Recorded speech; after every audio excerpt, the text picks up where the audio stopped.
News first சக்தி TV பிரதான செய்திகளின் தலைப்புச் செய்திகள். வணக்கம். நியூஸ் ஃபர்ஸ்ட் பிரதான செய்திகளின் இன்றைய தலைப்புச் செய்திகள்.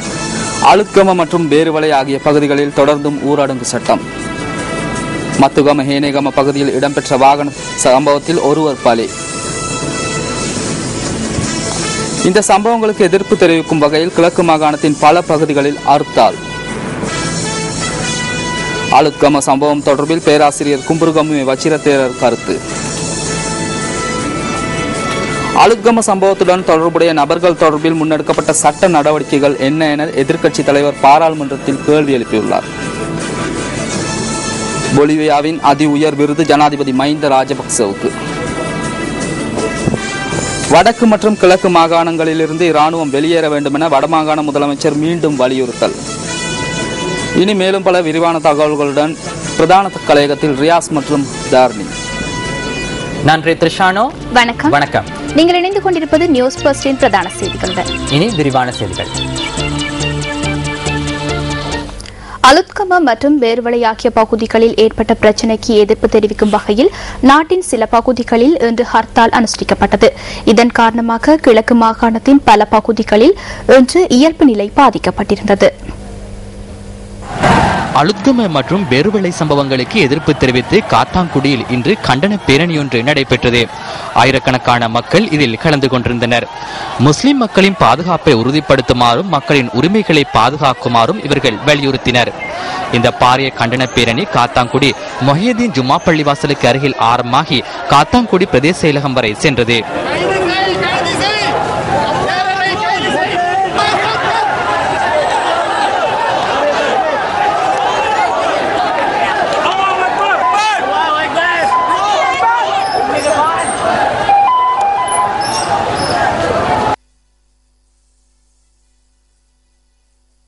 கடந்த 15ஆம் தேதி அளுத்கம, பேருவளை, தர்காடவுன் ஆகிய முஸ்லிம் கிராமங்களை சுற்றி அங்கே இருந்த சொத்துகள், கடைகள் அனைத்தையும் தீக்கிரையாக்கி மக்களை கொலை செய்து எல்லோரும் அகதிகளாக இருக்கிறார்கள்.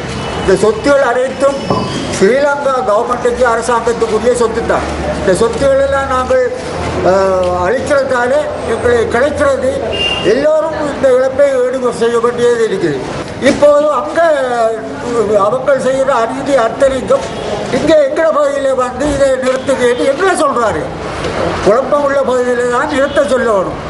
அமைதியாக இருக்கிற பகுதியிலே எங்களை நிறுத்த சொல்றதுக்கு எந்த காரணமும் இல்லை. ஆகவே அது உயர் ஜனாதிபதி அவர்களும் பாதுகாப்பு செயலாளரும் உடனடியாக நடவடிக்கை எடுத்து அங்கே பிரச்சனை உருவாக்கி பிரச்சனை உண்டாக்குறவர்களை கைது செய்து நிம்மதியாக வாழ விடும்படி பணிவுடன் பண்ணிக் கொள்வோம். கடந்த 15ஆம் தேதி அளுத்கம, பேருவளை, தர்காடவுன், களுத்துறை போன்ற பிரதேசங்களிலே முஸ்லீம்கள் மிக அதிகமாக பாதிக்கப்பட்டிருக்கிறார்கள். எனவே இந்த சிறுபான்மை மக்களுக்காக வேண்டி நாங்களும் இளைஞர்கள் என்ற அடிப்படையில் சிறுபான்மையின மக்களுக்கு வழங்கப்படுகின்ற அனைத்து அதிகாரங்களும் பாதுகாப்பையும் இந்த அரசை உத்தரவாதப்படுத்த வேண்டும் என்ற ஒரு கவனஈர்ப்பு போராட்டத்தை தான் நாங்கள் இப்போது நடாத்தி இருக்கிறோம்.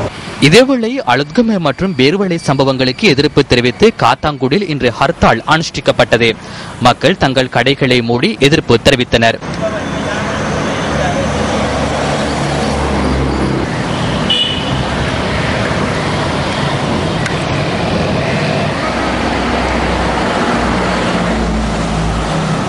அளுத்கம மற்றும் பேருவளை சம்பவங்களை கண்டித்து மட்டக்களப்பு மாவட்டத்தின் கல்குடா, வாழைச்சேனை மற்றும் ஓட்டமாவடி ஆகிய பகுதிகளிலும் இன்று ஹர்த்தால் முன்னெடுக்கப்பட்டது. இதன் காரணமாக பிரதேசத்தின் இயல்பு நிலை பெரிதும் பாதிக்கப்பட்டிருந்தது.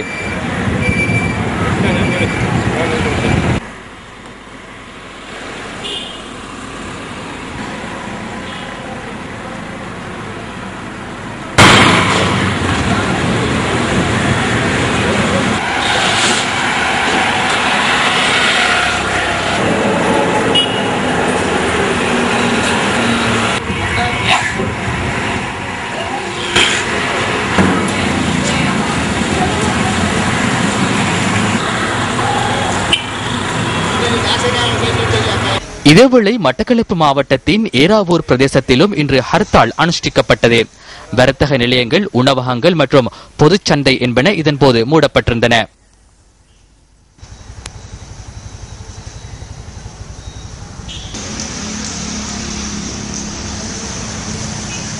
அம்பாறை மாவட்டத்தின் பல பகுதிகளில் இன்றைய தினம் வியாபார நிலையங்கள் மூடப்பட்டு அமைதியான முறையில் ஹர்த்தால் அனுஷ்டிக்கப்பட்டது. அட்டாளைச்சேனை, பாலமுனை மற்றும் ஒளிவில் ஆகிய பகுதிகளில் இன்று வர்த்தக நிலையங்கள் மூடப்பட்டிருந்தன. குறித்த பகுதிகளில் பாதுகாப்பு நடவடிக்கைகளுக்காக போலீசார் மற்றும் விசேட அதிரடிப்படையினர் கடமைகளில் ஈடுபடுத்தப்பட்டிருந்தனர். இதேவேளை இனங்களுக்கிடையில் ஒற்றுமையை மேம்படுத்தும் வகையில் ஓட்டமாவடி பிரதேச சபை மண்டபத்தில் இன்று விசேட பேச்சுவார்த்தை ஒன்று நடைபெற்றது. நாட்டில் ஒரு சிலர் மேற்கொள்ளும் செயற்பாடுகள் காரணமாக இனங்களுக்கிடையில் முருகல் நிலை ஏற்படுவதாகவும் அதனை தவிர்க்கும் வகையில் அனைவரும் நிதானமாக நடந்து கொள்ள வேண்டும் எனவும் இதன்போது வலியுறுத்தப்பட்டது. முஸ்லிம் மற்றும் பௌத்த மத தலைவர்கள் கலந்து கொண்டிருந்த இந்த சந்திப்பில் சமூக செயற்பாட்டாளர்களும் பங்கேற்றிருந்தனர்.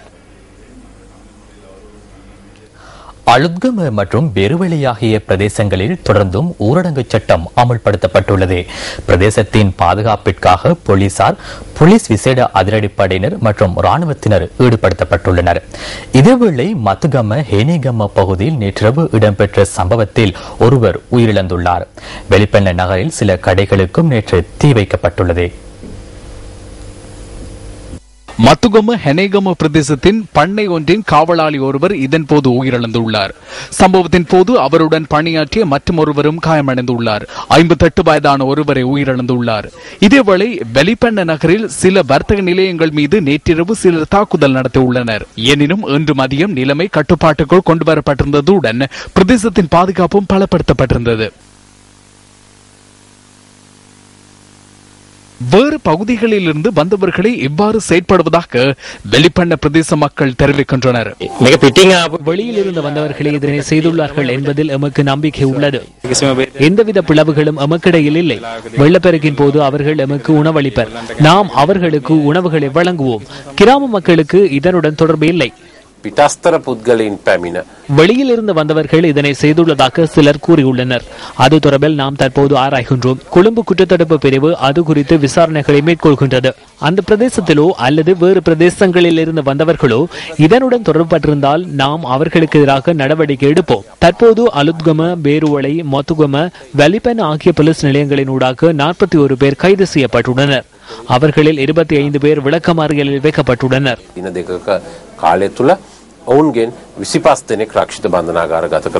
இதேவேளை பேருவளை மற்றும் அலுத்கம பகுதிகளில் ராணுவத்தினர் பாதுகாப்பு கடமைகளில் ஈடுபடுத்தப்பட்டுள்ளதாக ராணுவ பேச்சாளர் பிரிகேடியர் ருவான் வன்னிகசூரிய கூறினார்.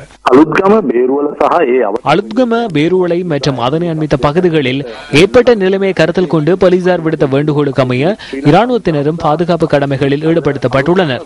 அதன்படி அலுத்கம, வெளிப்பென்ன, தர்கா நகர் மற்றும் பேருவளை பிரதேசங்களில் இராணுவம் நிலைநிறுத்தப்பட்டுள்ளது.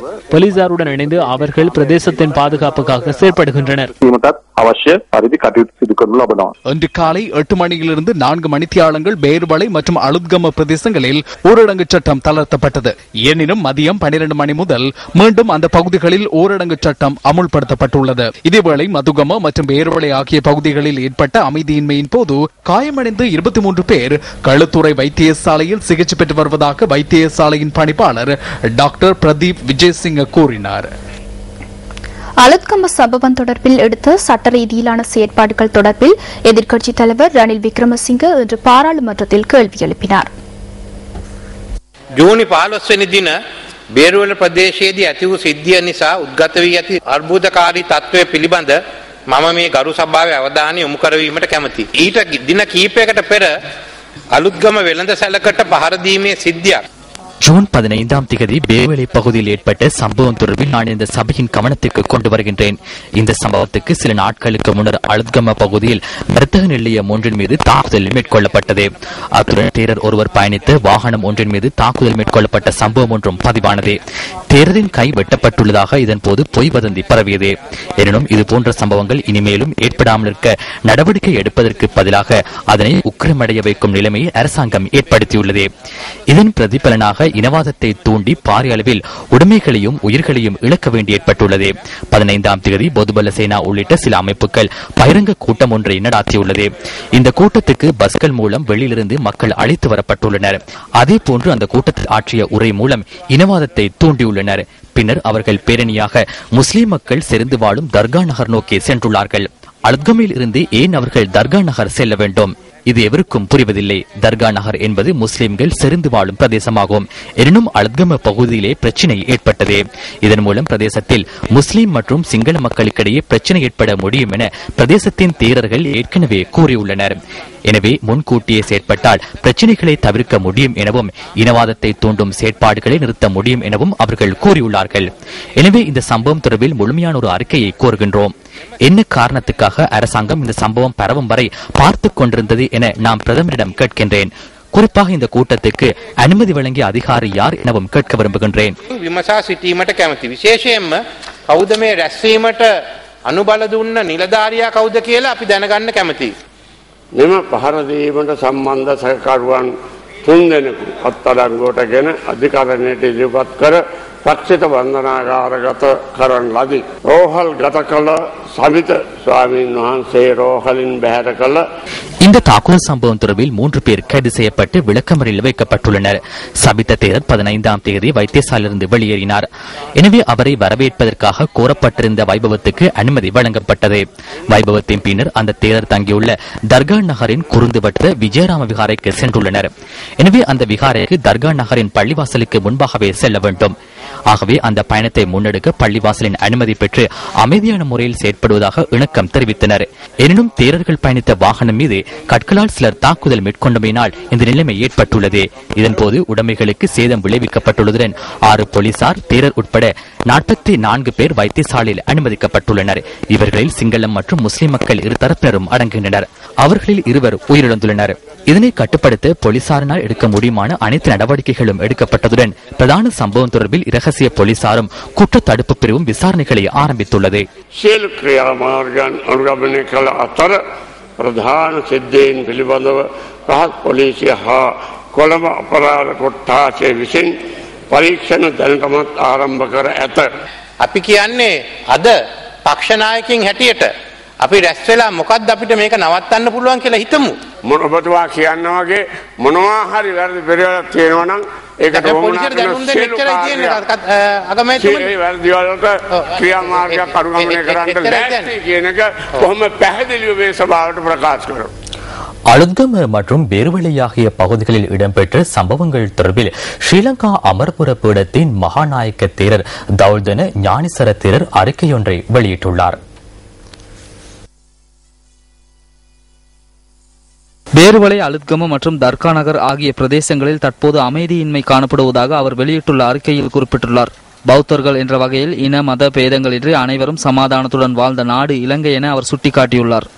எனவே ஏதேனும் பிரச்சனைகள் காணப்படுமாயின் அதனை பேச்சுவார்த்தையின் ஊடாக தீர்த்து கொள்ள வேண்டும் எனவும் அந்த அறிக்கையில் கோரப்பட்டுள்ளது. உயிர் மற்றும் உடைமைகளை சேதமாக்க வேண்டியதில்லை என்றும் ஸ்ரீலங்கா அமரபுர பீடத்தின் மகாநாயக்க தேரர் தௌல்தன ஞானிசா தேரர் தனது அறிக்கையில் சுட்டிக்காட்டியுள்ளார். சிங்கள முஸ்லிம் தமிழ் மக்கள் ஒற்றுமையுடன் வாழ வேண்டும் எனவும் அவர் வேண்டுகோள் விடுத்துள்ளார். பௌத்த சிந்தனையின் ஊடாக சமாதானம் பிறக்க வேண்டும் என ஸ்ரீலங்கா அமரபுர பீடத்தின் மகாநாயக்க தேரர் தௌல்தன ஞானிசா தேரர் தான் வெளியிட்டுள்ள அறிக்கையில் மேலும் சுட்டிக்காட்டியுள்ளார். பேருவளை மற்றும் அலுத்கம சம்பவங்களுக்கு கிழக்கு மாகாண சபையிலும் இன்று எதிர்ப்பு தெரிவிக்கப்பட்டது. இதனால் கிழக்கு மாகாண சபையின் இன்றைய அமர்வு பெரும் அமளிக்கு மத்தியில் ஜூலை மாதம் 16ஆம் திகதி வரை ஒத்திவைக்கப்பட்டுள்ளது.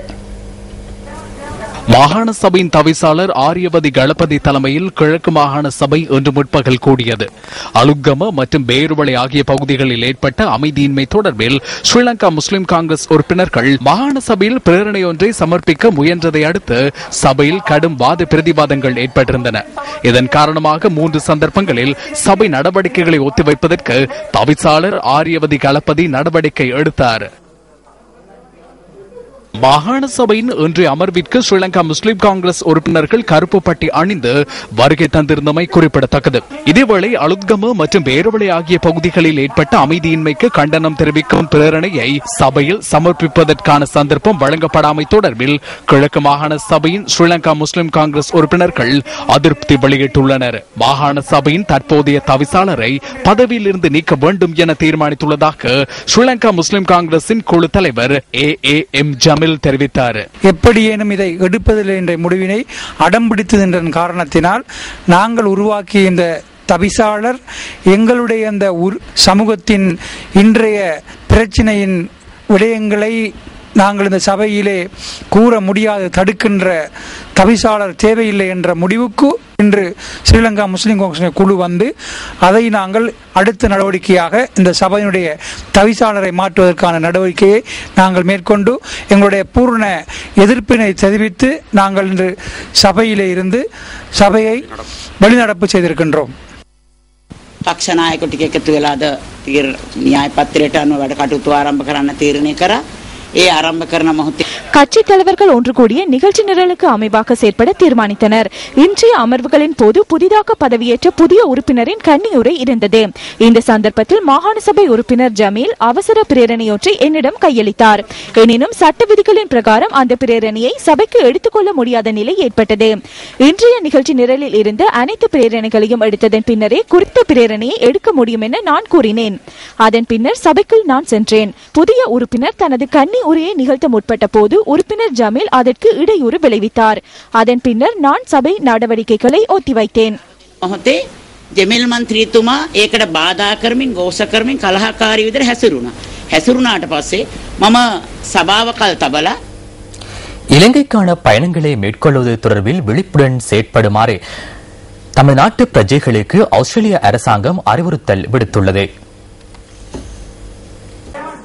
மாகாண சபையின் தவிசாளர் ஆரியவதி கணபதி தலைமையில் கிழக்கு மாகாண சபை இன்று முற்பகல் கூடியது. எதிர்ப்பு ஆர்ப்பாட்டங்கள் மற்றும் மக்கள் அதிக அளவில் ஒன்று கூடும் இடங்களுக்கு செல்வதனை தவிர்த்துக் கொள்ளுமாறு ஆஸ்திரேலிய வெளிவார அமைச்சு தமது பிரஜைகளுக்கு விடுத்துள்ள பயண ஆலோசனைகளில் தெரிவிக்கப்பட்டுள்ளது. குறித்த இடங்களில் வன்முறைகள் ஏற்படலாம் எனவும் ஆஸ்திரேலிய வெளிவார அமைச்சு விடுத்துள்ள அறிக்கையில் சுட்டிக்காட்டப்பட்டுள்ளது. அலுத்கம மற்றும் பேருவளை ஆகிய பகுதிகளில் ஏற்பட்ட அமைதியின்மையை அடுத்து ஆஸ்திரேலிய வெளிவார அமைச்சு தமது பிரஜைகளுக்கு இந்த அறிவுறுத்தலை விடுத்துள்ளது. இதேவேளை அலுத்கம மற்றும் பேர்வளை ஆகிய பகுதிகளில் ஏற்பட்ட பிரச்சினை தொடர்பில் இலங்கை மனித உரிமைகள் ஆணைக்குழு அறிக்கை ஒன்றை தயாரித்துள்ளதாக அதன் ஆணையாளர் கலாநிதி பிரதீபா மகாநாமஹேவா தெரிவித்துள்ளார். தமது ஆணைக்குழுவின் விசாரணை குழு ஒன்று நேற்று அந்த பிரதேசத்திற்கு அனுப்பி வைக்கப்பட்டுள்ளதாக அவர் கூறினார். இதேவேளை அலுத்கம மற்றும் பேர்வளை சம்பவங்கள் தொடர்பில் கருத்து வெளியிடுவதற்காக சில சமய அமைப்புகள் ஒன்றிணைந்து இன்று ஊடகவியலாளர் சந்திப்பு ஒன்றை ஏற்பாடு செய்திருந்தன. அலுத்கம போலீஸ் நிலையத்தில் முறைப்பாடு செய்தோம். எனினும் போலீசார் மௌனமாக இருந்தனர். பிரதேச மக்கள் போலீஸ் நிலையத்தை சுற்றி வளைத்தனர். அவ்வாறு அழுத்தம் கொடுக்கும் போதே அவர்கள் விழித்தெழுந்து முறைப்பாட்டை விசாரணை செய்ய முற்படுகின்றனர். ஆரம்பத்திலேயே போலீசார் உரிய முறையில் செயற்பட்டிருந்தால் இன்று இந்த நிலைமை ஏற்பட்டிருக்காது. சட்டத்தை இலங்கையில் உறுதிப்படுத்த வேண்டும். ஏதாவது ஒரு சம்பவம் இடம்பெற்றால் அதற்கு சட்டப்படி நடவடிக்கை எடுக்க வேண்டும். தவறான முறையில் செயற்படுபவர்களுக்கு எதிராக சட்ட நடவடிக்கை எடுக்க வேண்டும். இலங்கை நாட்டில் இப்பொழுது சந்தோஷமாக மக்கள் வாழ்கின்றார்கள். எனவே இலங்கையில் நடைபெறும் சிறுவிடயங்களை பெரிதாக்கி உலக ரீதியாக இதை கொண்டு வந்து இலங்கை நாட்டுக்கு பேரை பாதிக்கும் வண்ணம் தான் அவர்கள் முயல் நினைக்கின்றார்கள். இதற்கு நாங்கள் இடமளிக்க கூடாது. அலுத்கம பேர்வளை பிரதேசங்களில் நடைபெற்ற அந்த அசம்பாவித சம்பவத்தை நாங்கள் வன்மையாக கண்டிக்கின்றோம் மத தலைவர் என்ற ரீதியிலே. எனவே மேற்கத்தியவாதிகள் இதுக்கு பின்னணியிலே இருப்பது நன்றாக தெரிகின்றது.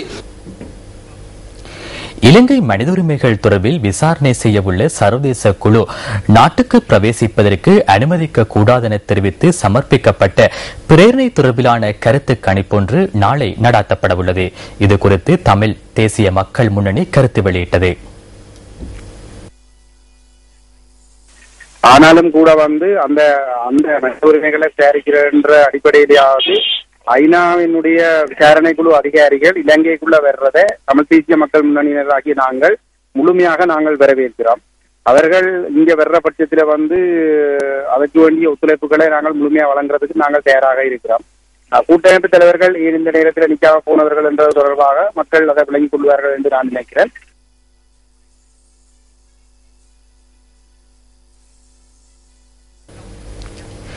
இதேவேளை தமிழ் தேசிய கூட்டமைப்பின் பாராளுமன்ற உறுப்பினர்களான சரணபவன், எம் சுமந்திரன், மாவே சேனாதிராஜா ஆகியோர் வெளிநாடு சென்றுள்ளதாக நாம் இது குறித்த கருத்துக்களை கேட்டறிந்த பொழுது தெரிவித்தனர்.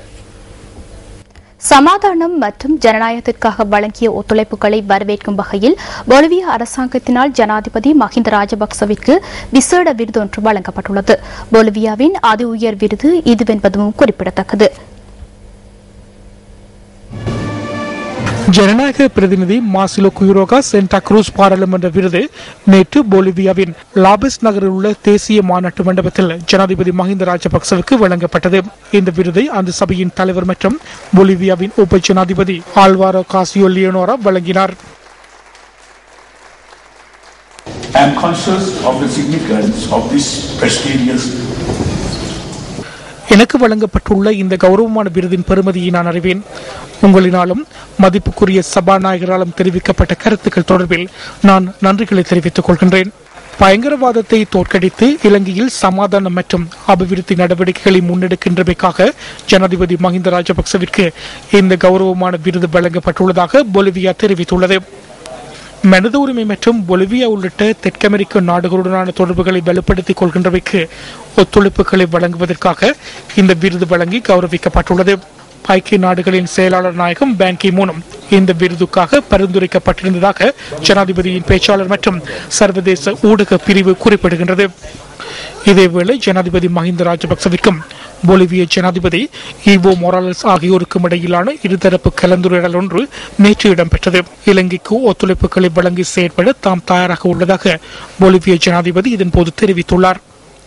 இலங்கையின் பொருளாதாரம், அரசியல், தொழில்துறை மாத்திரமின்றி ஏற்றுமதி மற்றும் இறக்குமதி துறைகள் தொடர்பிலும் ஈவோ மொராலஸ் கேட்டறிந்து கொண்டுள்ளதுடன் இலங்கையின் ஆடை தொழில்துறை தொடர்பில் அவர் அதிக கவனம் செலுத்தியுள்ளார்.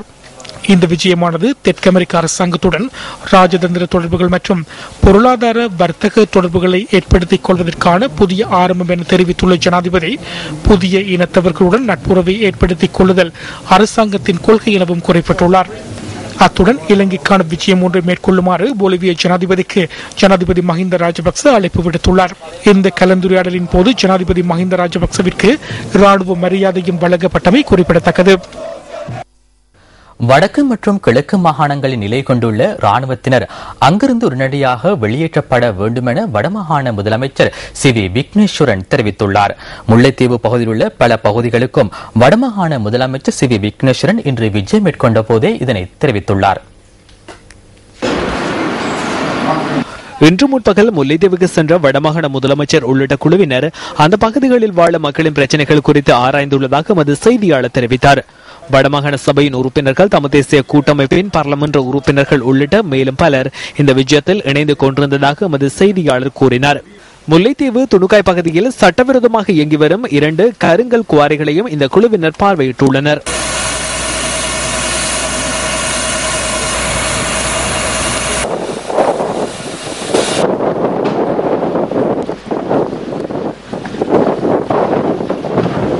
அத்துடன் இந்த பகுதிகளில் உள்ள மக்களின் அன்றாட பிரச்சனைகள் தொடர்பிலும் வடமாகாண முதலமைச்சர் உள்ளிட்ட குழுவினர் கேட்டறிந்து கொண்டுள்ளனர். ராணுவம் எங்களுடைய வாழ்க்கையிலே பல விதங்களிலும் குறுக்கிடுகின்றது.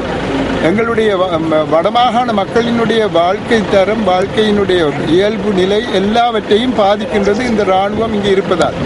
இதன் காரணத்தினால்தான் நாங்கள் எப்படியாவது ராணுவம் வடமாகாணத்தையும் கிழக்கு மாகாணத்தையும் விட்டு வெளியேற வேண்டும் என்ற ஒரு கருத்தை முன்வைத்திருக்கின்றோம். ராணுவத்தை 9ஆக பிரியுங்கள், பிரித்து ஒவ்வொரு மாகாணத்திலும் 9இல் ஒரு பங்கை போட்டால் என்ன? ஏன் எங்களுடைய மாகாணத்தில் மட்டும் ராணுவத்தை கொண்டு வந்து வைத்திருக்கின்றீர்கள்? ராணுவ இளைப்பாறிய ராணுவத்தினரை எங்களுடைய ஆளுநர் ஆக்குகிறீர்கள்.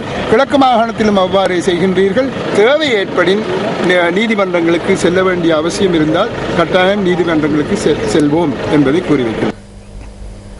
கிளிநொச்சி விநாயகபுரம் பகுதியில் இடம்பெற்ற மோதல் சம்பவம் ஒன்றில் 3 காயமடைந்துள்ளனர்.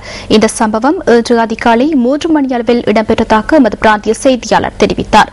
இதேவேளை யாழ்ப்பாணம் கோண்டாவில் பகுதியில் இடம்பெற்ற வாள்வெட்டு தாக்குதலில் ஒருவர் உயிரிழந்துள்ளார். கிளிநொச்சி விநாயகபுரம் பகுதியில் அமைந்துள்ள கண்ணகியம்மன் ஆலயத்தின் வருடாந்த பொங்கல் விழாவின் போதே இந்த மோதல் சம்பவம் இடம்பெற்றுள்ளதாக எமது செய்தியாளர் தெரிவிக்கின்றார். இந்த சம்பவத்தில் காயமடைந்த 3 மீதும் வாள்வெட்டு காயங்கள் காணப்படுவதாக தெரிவிக்கப்படுகிறது. தாக்குதலில் காயமடைந்தவர்கள் கிளிநொச்சி வைத்தியசாலையில் அனுமதிக்கப்பட்டு அவர்களில் 2 மேலதிக சிகிச்சைகளுக்காக அனுராதபுரம் மற்றும் யாழ்ப்பாணம் வைத்தியசாலைக்கு மாற்றப்பட்டுள்ளனர். சம்பவத்துடன் தொடர்புடையவர்கள் என்ற சந்தேகத்தின் பேரில் 2 கைது செய்யப்பட்டுள்ளதாக போலீசார் குறிப்பிடுகின்றனர். அத்துடன் சம்பவத்துடன் தொடர்புடைய ஏனைய சந்தேக நபர்களை கைது செய்வதற்கான விசாரணைகள் முன்னெடுக்கப்பட்டு வருவதாகவும் போலீசார் கூறினர். இதேவேளை யாழ்ப்பாணம் கோண்டாவிலில் இடம்பெற்ற வாள்வெட்டு சம்பவத்தில் ஒருவர் உயிரிழந்துள்ளார். நேற்று மாலை இடம்பெற்ற இந்த சம்பவத்தில் மேலும் இருவர் காயமடைந்துள்ளதாக போலீஸ் ஊடகப் பிரிவு தெரிவிக்கின்றது. சம்பவத்துடன் தொடர்புடையவர் என்ற சந்தேகத்தின் பேரில் ஒருவர் கைது செய்யப்பட்டுள்ளதாக போலீசார் குறிப்பிடுகின்றனர். சம்பவம் தொடர்பிலான மேலதிக விசாரணைகளை கோப்பாய் போலீசார் மேற்கொண்டு வருகின்றனர். இரணைமடு நீர் விநியோக திட்டம் நடைமுறைப்படுத்தப்படாத பட்சத்தில் அதற்காக ஒதுக்கப்பட்டுள்ள நிதி மீள பெற்றுக் கொள்ளப்படும் என தேசிய நீர்வளங்கள் வடிகால் அமைப்பு சபை தெரிவிக்கின்றது. யாழ்ப்பாணத்தில் நேற்று நடைபெற்ற செய்தியாளர் சந்திப்பில் கலந்து கொண்டு உரையாற்றிய சபையின் பொறியியலாளர் ஆர் பாலேந்திரா இதனை குறிப்பிட்டுள்ளார். சுண்ணாகம் பவர் ஸ்டேஷன் ஏரியாவில் எல்லாம் தரைக்கீழ் நீரில் கழிவெண்ணெய் அதிக அளவு கலந்து வருகிறதால அந்த நீரை நாங்கள் பயன்படுத்துறதால அவர்களுக்கு நோய்த்தன்மை அதிகரிக்கக்கூடிய வாய்ப்புகள். இந்த 3 மாத காலங்களில் நாங்கள் எங்களுடைய முக்கியமான இரண்டாமடு பிரச்சனை தொடர்பாக எந்தவித முடிவும் எடுக்காவிடில் இந்த திட்டம் ஒரு கேள்விக்குறியாக மாறும். நிச்சயமாக அவர்கள் சொல்லுவார்கள் திட்டம் திரும்பி போகக்கூடிய நிலைமை தான் உள்ளது. இதுதான் இன்றைய நிலைமையில். இன்றைய நிலைமையில் என்ற செப்டம்பர் இறுதி வாரத்துக்கு இடையில் நாங்கள் ஒரு முக்கியமான முடிவுகளை எடுக்காவிடில் இரண்டாமடு கட்டுமானம் அல்லது எங்களுடைய நீர் வளங்கள் தொடர்பாக மிகப்பெரிய ஒரு பிரச்சனையை நாங்கள் எதிர்நோக்கபடியில் காசு விட திரும்பி போகலாம். ஏன்னா நாங்கள் பிரான்ஸ் அபிவிருத்தி நிறுவனம் திரும்பி போவது உறுதியாக்கப்பட்டு விட்டது. ஆயினும் கிட்டத்தட்ட 48 மில்லியன் எங்களுக்கு திரும்பி போகுது. அப்போ நாங்கள் மிகுதி 90 மில்லியன் ஆசி அபிவிருத்தி வாங்கி அரசாங்கம் 26 மில்லியன் 90 மில்லியன் காசும் நாங்கள் மிக விரைவில் ஒரு முடிவு கொண்டு எடுக்க வேண்டிய கட்டாயத்துக்கு இருக்கும். 1992ஆம் ஆண்டில் ஐநாவால் வரையறுக்கப்பட்ட அந்த செயற்திட்டத்தில் அதாவது பெண்கள் நீரை பெற்றுக்கொள்வதில் பெண்கள் தொடர்பான கருத்துக்கள் முக்கியம் செலுத்தப்பட வேண்டும் என்று சொல்லி குறிப்பிடப்பட்டிருந்தது. அதாவது ஏனென்று சொல்லி சொன்னா நீர் பயன்பாட்டாளர்களும் நீரை பெறுகிறவர்களும் அதிகம் பெண்களாக காணப்படுகின்றதால ஊர்காவட்டுறை, பொம்மைவெளி, குருநகர், வேலணை, காரிநகர், தட்டுவன்கொட்டி, பளை, நைனாதீவு, புங்குடிதீவு, நவாலி, வட்டுக்கோட்டை போன்ற பிரதேசங்களில் எங்களால் மேற்கொள்ளப்பட்ட தகவல் சேகரிப்பின் அடிப்படையில் அதிகளவான பெண்கள் அதிகளவான நேரத்தை வீண்விரயம் செய்து நீரை பெற்றுக் கொள்வதற்கு பல்வேறு சிரமங்களை எதிர்நோக்குகிறார்கள். அத்துடன் அவர்களுடைய கருத்தின்படி அவர்கள் இந்த அதாவது பாதுகாப்பானதும் சுத்தமானதுமான குடிநீரை பெற்றுக் கொள்வதற்கு பல்வேறு வகையான சிரமங்களை எதிர்நோக்குகிறார்கள். அதாவது குறிப்பிட்ட நேரத்தின் அடிப்படையில தான் நீர் வழங்கப்படுகிறது. யாழ் மாவட்டத்தை பொறுத்த மட்டிலையும் தீவகங்களையும் அதிகளவாக ஒரு அதாவது மணித்தியாலத்துக்கான நீர் வழங்கல் சேவை மேற்கொள்ற சந்தர்ப்பங்களில் அவர்கள் அந்த நீரை பெற்றுக் கொள்வதில் பெரும் சிரமங்களை எதிர்நோக்குகிறார்கள். தண்ணி இல்லாட்டி நாங்கள் அத்தனை பேரும் தண்ணீர் அகதிகளாக நெடுதல் அகதி தான் தண்ணீர் அகதிகளாக வெளியிட வேண்டி வரும். சிங்கப்பூர்ல கூட 1 அடி 2 அடி கிண்டினால் தண்ணி வரும். ஆனால் சிங்கப்பூரில் ஒரு நாளும் தரைக்கல் நீர் 2 அடிக்கும் எடுக்கிறதில்லை. அது மலேசியாவில் தான் தண்ணி எடுக்கணும். ஏனென்றா அந்த அப்படி எடுத்தால் கடல் நீர் உள்ளுக்குள்ளே வந்துடும் அவை எடுக்கிறதில்லை. அது மாதிரியான நிலை எங்களுக்கும் இருக்குது. இப்போ நிபுணர் குழுன்னு சொன்னோன்னே சில அதில் அரசியல் படித்தவர் இருக்கிறார், சமூகவியல் படித்தவர் இருக்கிறார், அக்கௌண்டன்ட் இருக்கிறார், லோயர் இருக்கிறார். இவெல்லாம் அவர் லோவில் அவர் கட்டிக்காரனாக இருக்கலாம், பொலிட்டிக்கல் சயின்ஸில் அவர் கட்டிக்காரனாக இருக்கலாம். ஆனால் அவர் நீர்ப்பாசன விஷயங்கள்ல தண்ணியில குடிக்கிறதோ அதுல நிபுணர் இல்லையே. சூடோ சயின்ஸ் சொல்லுவார். அதாவது இந்த ஒரு விஞ்ஞானம் மாறி பொய் விஞ்ஞானம். உலகத்தில் பெரிய அறிஞர்கள் செய்கிற விளையாட்டு இப்படிதான், அப்படி சூடோ விளையாட்டு. எல்லா ப்ரொஃபஸர்ஸும் நிபுணர்கள் இல்லை, அந்தந்த துறை சார்ந்த நிபுணர். அதை நாங்கள் வித்தியாசப்படுத்தப்படணும். இந்த சொல்லுகள் இந்த கல்வியாளர்களே மிஸ்லீட் பண்ற மாதிரி. அது பொய்மே, அது அகாடமிக் நேர்மை இல்லை. ஐக்கிய நாடுகள் சபைக்கான ஜோர்டானின் நிரந்தர பிரதிநிதி இளவரசர் சயீத் ரஹத் சயீத் அல் ஹுசைன் மனித உரிமைகள் ஆணையாளர் பதவிக்கு ஐநா பொது சபையால் நேற்று ஏகமனதாக தெரிவு செய்யப்பட்டுள்ளார். நவநீதன் பிள்ளைக்கு பின்னர் மனித உரிமைகள் ஆணையாளர் பதவி தமக்கு கிடைத்தமை கௌரவமான விடயம் என நியூயார்க்கில் நடைபெற்ற அமர்வு ஒன்றில் இளவரசர் தெரிவித்துள்ளார். எதிர்காலத்தில் தமக்கான பொறுப்புகளை உரிய முறையில் முன்னெடுப்பதாக அவர் குறிப்பிட்டுள்ளார். இந்த விசேட கூட்டம் ஐநா பொதுச்சபையின் ஜான் வில்லியம் ஆஷ் மற்றும் ஐக்கிய நாடுகள் சபையின் பிரதி செயலாளர் நாயகம் யான் எலிசன் ஆகியோர் தலைமையில் நடைபெற்றது. 2014 ஆண்டு செப்டம்பர் மாதம் 1ஆம் தேதி தொடக்கம் 2018ஆம் ஆண்டு ஆகஸ்ட் 31ஆம் தேதி வரையிலான 4 ஆண்டுகளுக்கு செயலாளர் நாயகத்தின் தீர்மானத்தின் அமையவே யோர்தான் இளவரசர் சயீத் அல் ஹுசைனை ஐநா மனித உரிமைகள் ஆணையாளராக பொதுச்சபை அனுமதித்துள்ளதாக நான் ஏற்றுக்கொள்ளவா? 31st August 2018 it is so decided. .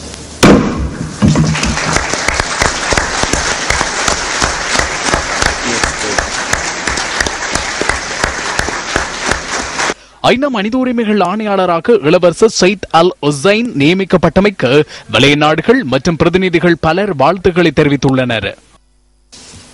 Deputy Secretary General, பிரதி செயலாளர் நாயகம் எனது பெயரை பரிந்துரை செய்த சந்தர்ப்பத்தில் அனைவரும் அமைதியாக இருந்தனர். நான் தப்பிக்கொண்டேன் என நினைத்தேன். பின்னால் அமர்ந்திருந்த எனது மனைவி இந்த சந்தர்ப்பத்தை மகிழ்ச்சியாக கொண்டாட வேண்டும் என கூறினார். நீண்ட நாட்களாக ஒன்றிணைந்து செயற்பட்ட நண்பர்களுடன் நான் இருப்பதாக அவர் கூறினார். இந்த பொறுப்பு கிடைத்ததுடன் சிலரது நட்புகள் இல்லாமல் போகும் வாய்ப்பு உள்ளதாகவும் அவர் என்னிடம் தெரிவித்தார். she added, you may not have them for very long. இதுடன் நியூஸ் ஃபர்ஸ்டின் 8 மணி பிரதான செய்தி நிறைவு பெறுகின்றது. நியூஸ் ஃபர்ஸ்டின் டுநைட் செய்தி 10:45 எதிர்பாருங்கள். வணக்கம். வணக்கம்.